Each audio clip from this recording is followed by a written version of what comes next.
Hebron, Igreja Viva. Você que trouxe a sua Bíblia, abre a sua Bíblia comigo no livro de Marcos,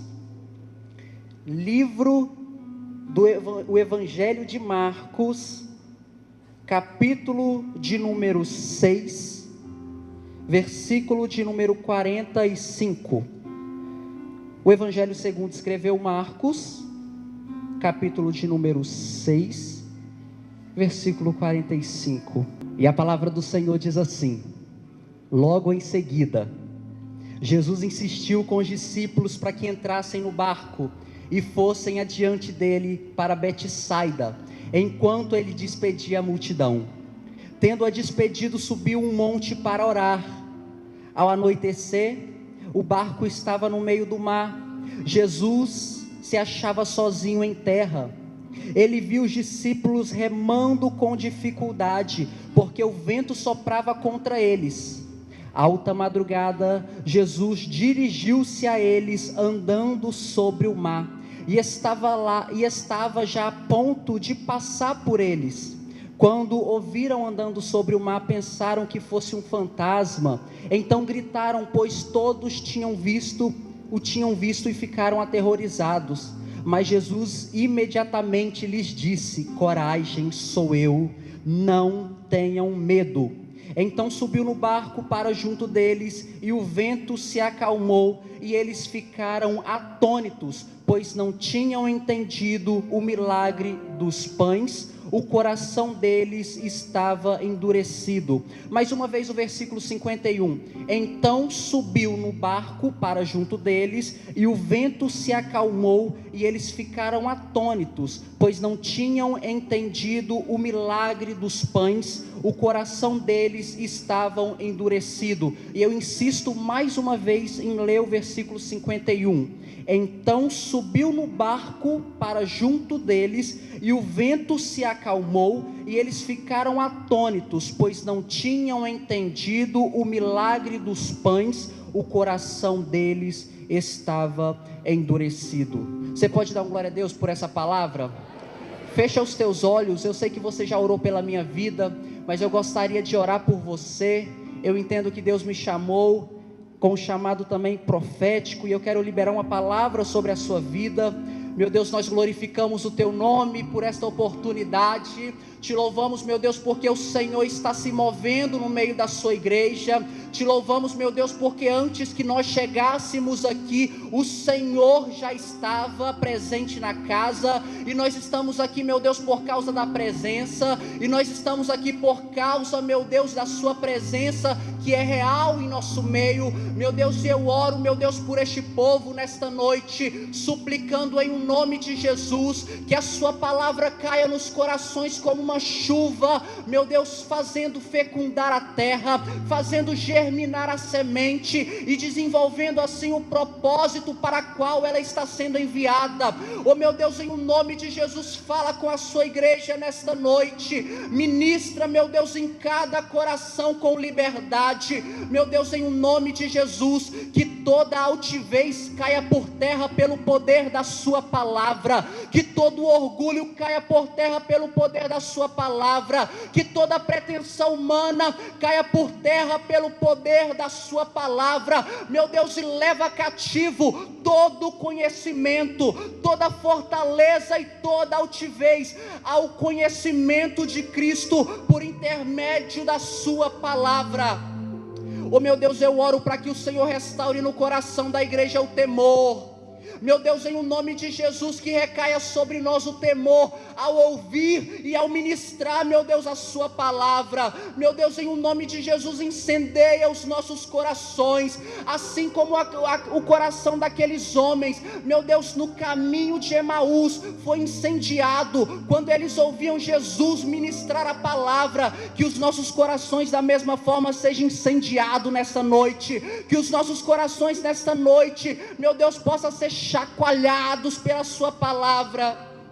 Meu Deus, vem cumprir aqui o teu propósito. Meu Deus, vem cumprir aqui o teu querer. Meu Deus, glorifica o teu nome nesta casa, e nós te damos liberdade, liberdade, liberdade, liberdade, liberdade nas nossas mentes, liberdade no coração, liberdade nas nossas almas, liberdade no espírito.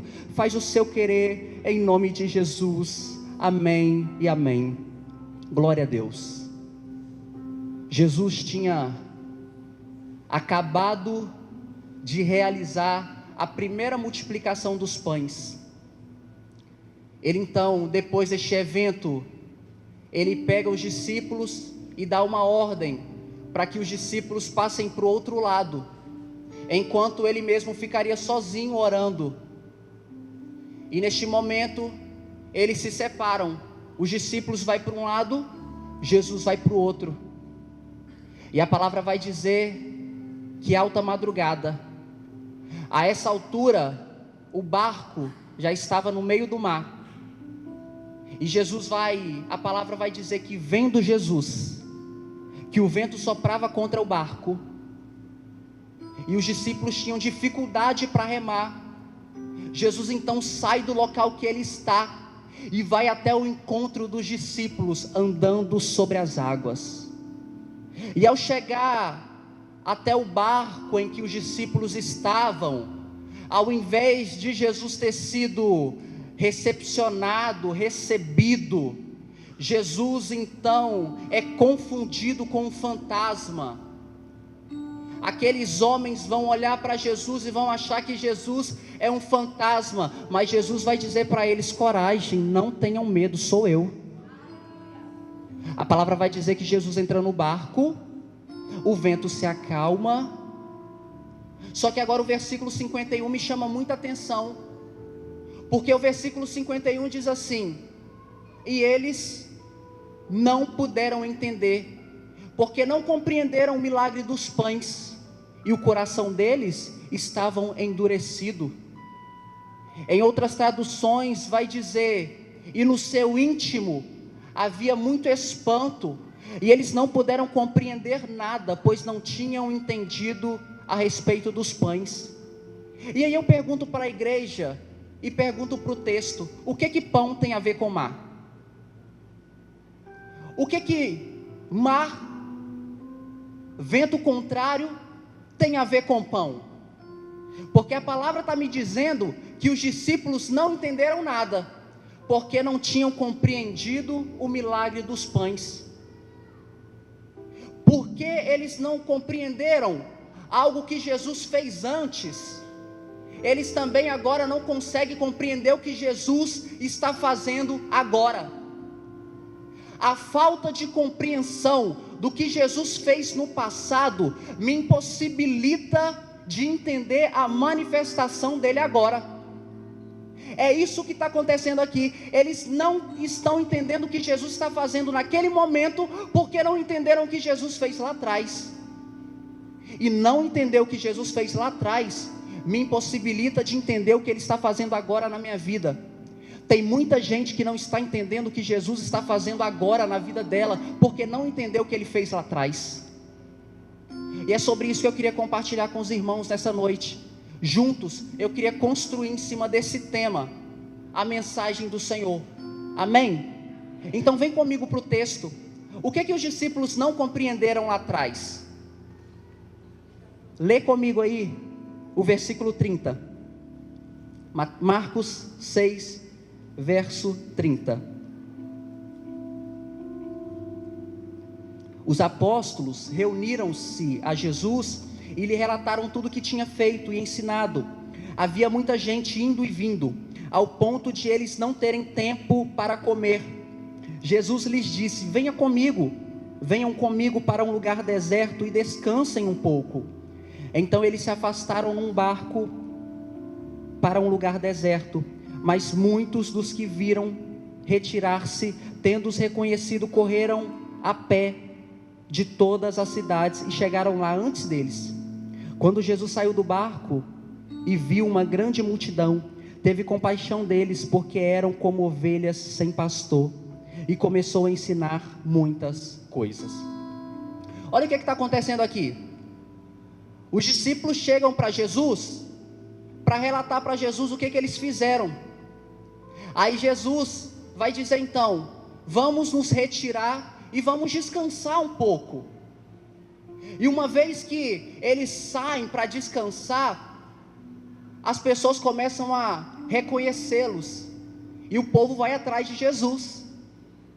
Quando o povo vai atrás de Jesus, e Jesus então encontra com eles, a palavra vai dizer que Jesus olha para aquele povo e enxerga aquele povo como ovelhas sem um pastor. Jesus enxerga naquele povo um povo como ovelhas que precisa de cuidado, que precisa de proteção, que precisa de alimento. A primeira coisa que os discípulos precisavam entender aqui na primeira multiplicação dos pães é que Jesus sempre enxerga a necessidade de quem anda com ele. Jesus sempre enxerga a necessidade daqueles que andam com ele. Jesus agora vai olhar para aquele povo e vai enxergar a necessidade daquele povo. Enxerga que aquele povo precisa de alimento, enxerga que aquele povo precisa de proteção, enxerga que aquele povo precisa de cuidado. E o que Jesus vai fazer? Jesus, ao invés de descansar,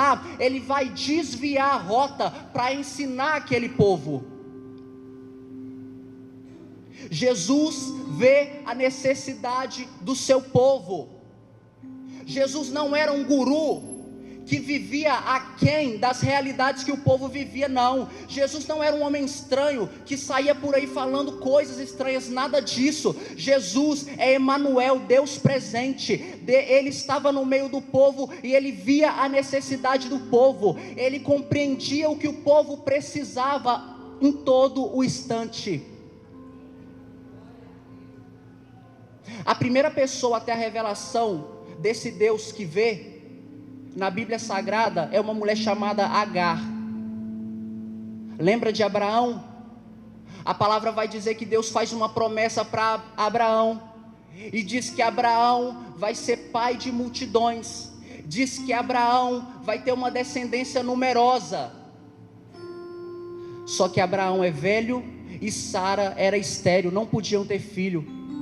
Então Sara, querendo ajudar Deus, tem uma ideia. Ela vê que dentro da casa dela tem uma serva chamada Agar, e ela vai dizer assim: olha Abraão, se deita com Agar, porque Deus disse que você vai ser pai de multidões, então gera nela um filho. E a palavra vai dizer que Abraão assim faz, e agora Agar se encontra grávida, porque Sara tentou ajudar Deus. Só que uma vez que Agar está grávida, começa a ter um conflito dentro de casa entre Sara e Agar, porque Agar vai olhar para Sara com desprezo, e Sara vai olhar para Agar com desprezo. Aí mais uma vez Sara tem uma ideia. E qual é a ideia? Manda Agar para fora de casa, grávida. Aí olha o que a palavra diz: Agar é mandada para fora de casa grávida, sozinha, humilhada, desprezada, mas sentada na beira de um poço. A palavra vai dizer que vem o anjo do Senhor. Vem o anjo do Senhor, e é poderoso, porque o anjo do Senhor aqui não é qualquer anjo, irmão. O anjo do Senhor aqui é uma teofania, uma manifestação de Jesus no Antigo Testamento. Você conhece Bíblia e sabe que no Antigo Testamento o verbo ainda não havia sido manifestado no meio dos homens, então não se conhecia o verbo ainda era verbo, mas volta e meia ele aparecia no Antigo Testamento em forma de anjo. E a palavra vai dizer que o anjo do Senhor chega para Agar e vai dizer para ela assim: volta para lá, se sujeite a Sara, porque o seu filho também será de uma descendência numerosa. Aí olha que poderoso, ela vai olhar para o anjo e vai ter a primeira revelação do Deus que vê, porque ela vai olhar para o anjo e vai dizer assim: tu és El Roi. O que significa El Roi? Ou El Roi? O Deus da visão. Ela vai olhar para o anjo e vai dizer assim: tu és aquele que me vê. Oh, meu irmão, não sei se você está entendendo, mas o Senhor está te dizendo nesta noite: Jesus é o Deus da visão, é aquele que olha para você e enxerga as suas necessidades, é aquele que olha para você e enxerga aquilo que você precisa. O Deus da visão já havia se manifestado no Antigo Testamento para Agar, e agora está se manifestando no Novo Testamento para aquela multidão. Ele olha para a multidão e enxerga aquilo que aquele povo precisava. E da mesma forma que, estando ele lá em Betsaida, ele olha para os discípulos tendo dificuldade para remar e vai ver a necessidade deles, por isso ele vai socorrê-los. Ei, o Deus da visão, quando necessário, ele muda o propósito, ele desvia a rota, tudo para te socorrer, tudo para ir ao teu encontro, tudo para te dar assistência. O Deus da visão está te observando, o Deus da visão está de olho em você. A primeira coisa que eles precisavam entender é que Jesus, ele vê a necessidade do povo,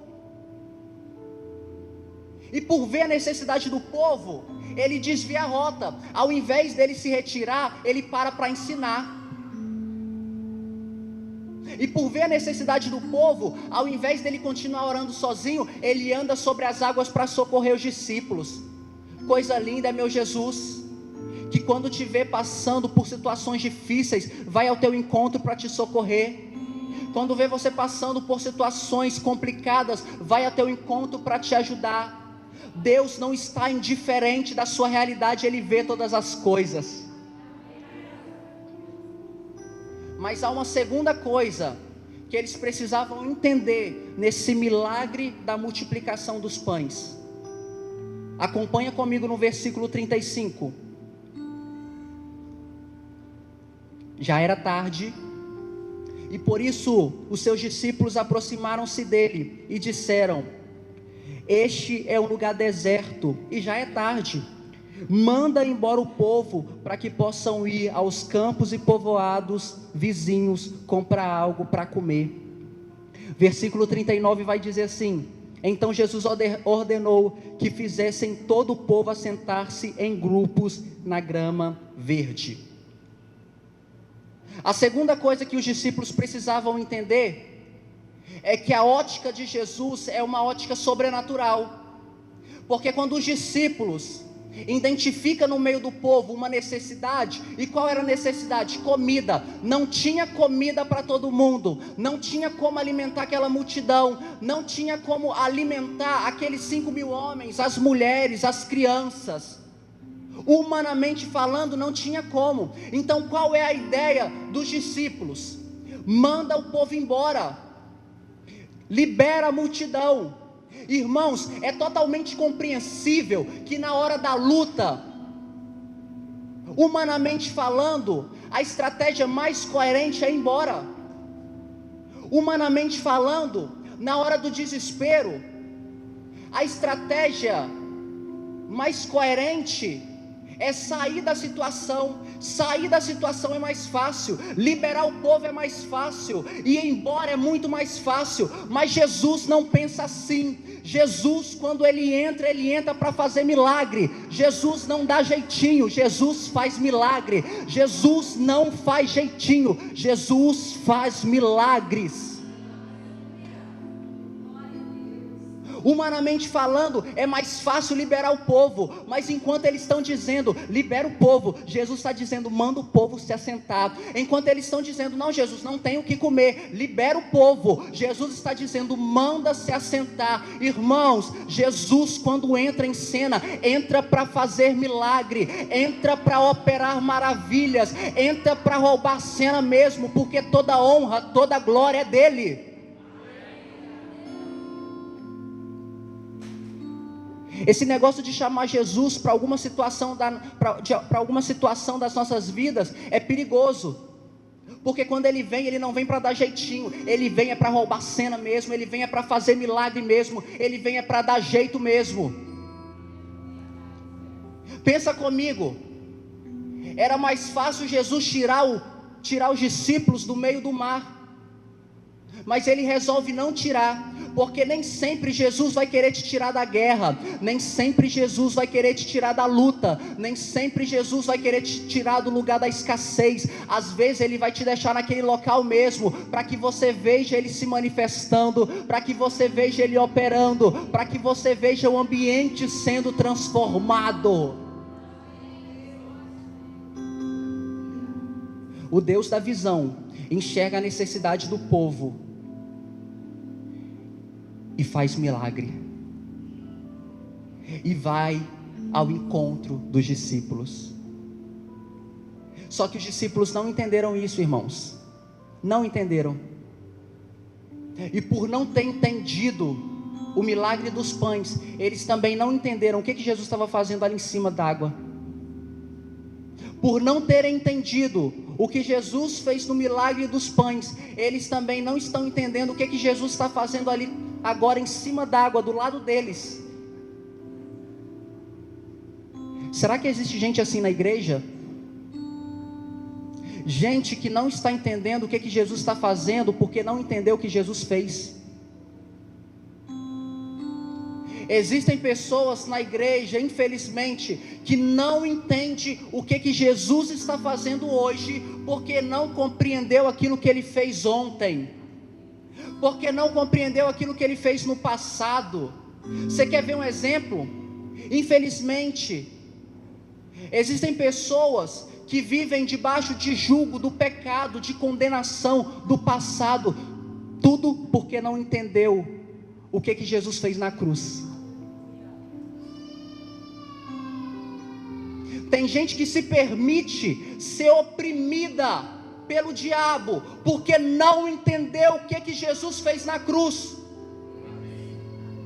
E quando eu não entendo o que Jesus fez no passado, não tem como eu fluir no presente, não tem como eu entender a manifestação do presente, se eu não compreender a revelação do passado. Ei!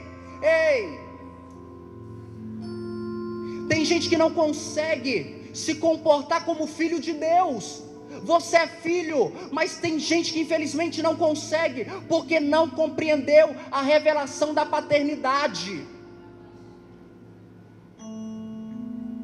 Aí quando eu não compreendo o que Ele fez lá atrás, não tem como eu entender o que Ele está fazendo agora. Aí quando eu não entendo o que Ele fez lá atrás por mim, infelizmente não tem como eu entender o que Ele está fazendo agora. E existem duas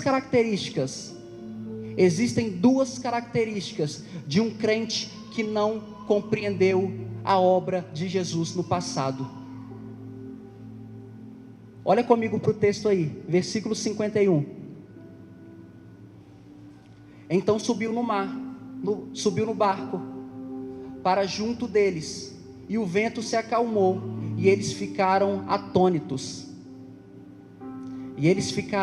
atônitos. Susto, espanto.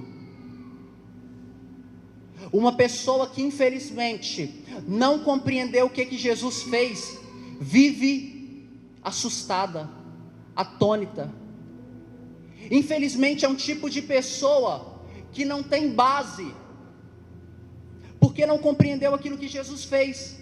Aí não tem base, qualquer brisa deixa ela desesperada, qualquer vento contrário deixa ela totalmente alarmada, achando que vai perecer. Uma pessoa que não entendeu o que Jesus fez no passado, qualquer rumores de crise, acha que ela tem que fechar as portas, acha que não vai dar certo, acha que vai perecer. Ei, meu irmão, será que você conhece alguém assim? Alguém que vive assustado? Tudo é motivo para a pessoa ficar desesperada. É alguém que não compreendeu o que Jesus fez. É alguém que precisa entender aquilo que Ele fez no passado, porque aquilo que Ele fez no passado me dá base no presente. Aquilo que Ele fez no passado me firma hoje. Aquilo que Ele fez no passado me estabelece agora. É um tipo de cristão assustado, um tipo de cristão que qualquer coisa abala a fé, um tipo de cristão que qualquer coisa o deixa fraco. Mas hoje Jesus quer mudar isso. Mas hoje o Senhor quer mudar isso. A segunda característica de alguém que não compreendeu o que Jesus fez no passado, olha o que diz o versículo 52. Pois não tinham entendido o milagre dos pães, o coração deles estava endurecido. Coração endurecido. Isso aqui é a perda da sensibilidade. Coração endurecido é a perda da sensibilidade. Alguém que não compreendeu aquilo que Jesus fez, sempre tem um coração endurecido. É um tipo de pessoa, irmão, que não tem nenhuma manifestação. Você fala do sacrifício da cruz, ela continua de cara fechada. Você fala de salvação, a pessoa continua de cara fechada. Você fala de batismo com o Espírito Santo, não dá um glória. Oh meu Deus, não tem manifestação. Eu não estou falando aqui de comportamento, não, eu não estou falando de comportamento. Você não precisa fazer o que os outros fazem, você não precisa pular, você não precisa dançar, não precisa rodar, não precisa fazer isso. Eu estou falando de sentimento, afeições religiosas, eu estou falando de sentimentos santos. Infelizmente tem gente que perdeu. Você pega a Bíblia Sagrada, principalmente no livro de Salmos, você vai ver quantas expressões de sentimento: amor, alegria, medo, entusiasmo, festa. Mas quando se tem um coração endurecido, a pessoa não faz nada, não se manifesta. Eu não estou aqui para te acusar, em nome de Jesus não pense isso. Em nome de Jesus não pense isso. Mas esse coração endurecido precisa hoje ser trocado por um coração de carne. Jesus quer te fazer entender aquilo que Ele já fez por você. Aí quando você entende o que Jesus fez por você, você faz festa, você sorri, você dá um glória a Deus, você até pula do seu lugar. Oh meu Deus do céu, e eu fico por aqui. Rebaraçai e rebaracé. Corações endurecidos. Não é para a gente acusar, não, irmãos. Não é para a gente apontar, não. É para a gente ensinar. Porque infelizmente, uma pessoa que não compreendeu o que Jesus fez, ela é assim mesmo, ela é endurecida, ela é insensível. Fica sério mesmo, não se manifesta. Mas Jesus quer mudar isso. Jesus quer mudar isso. Se manifesta. Quando você entender aquilo que Ele fez no passado, o coração de pedra vai sair, e Ele coloca um coração de carne, e Ele transforma, e você é tomado por sentimentos piedosos, sentimentos saudáveis. Ei, você é humano. Jesus te fez para sentir isso. Jesus te fez para manifestar isso, para manifestar essa alegria que vem do céu, essa paz que excede todo entendimento, esse entusiasmo que não é da terra, é do céu. Jesus te fez para viver essas realidades. Essa cara fechada, esse coração insensível, isso daí não combina com Deus. Deus te chamou para provar de coisas profundas. Alguém que não compreendeu o que Jesus fez no passado, é alguém assim, é alguém que vive assustada, é alguém sem base, é alguém sem segurança em Deus. E a palavra vai dizer no Salmo de número 46, Deus é o nosso refúgio e a nossa fortaleza, socorro bem presente na adversidade. Não temeremos, ainda que a terra trema e os montes se afundem no coração do mar. Olha o nível de segurança que essa pessoa tem em Deus. Olha o nível de segurança que essa pessoa alcançou em Deus. Será que você está muito assustado? Olha para dentro de você. Será que as coisas estão te deixando agitado fácil? Examine a sua alma. Talvez você precise entender o que Jesus fez. Talvez você precise entender o que Ele fez lá atrás. E será que você está hoje com o coração endurecido? Você vem para o culto e não sente nada. Não sente alegria. Não sente entusiasmo. Você vem para o culto e não consegue manifestar nada. Será que você já não é mais o mesmo? Precisa entender o que Jesus fez por você lá atrás.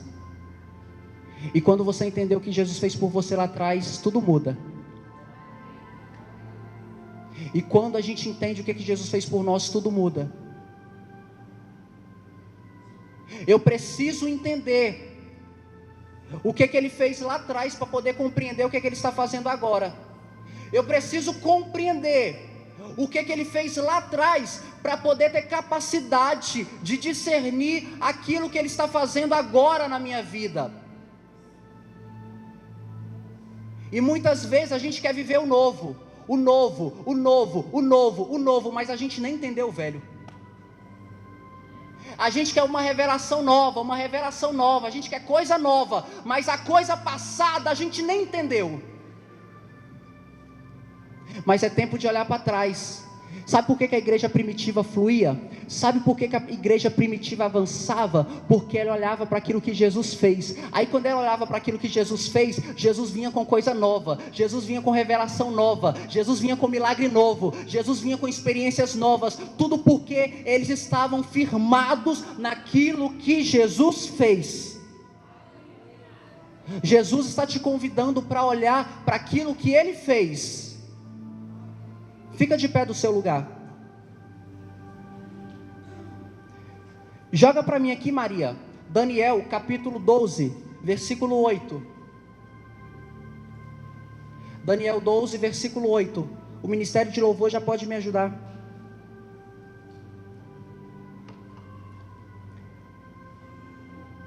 Daniel 12, versículo 8. Olha o que diz aqui. Eu ouvi, mas não... Vamos lá, irmãos. Eu ouvi, mas não...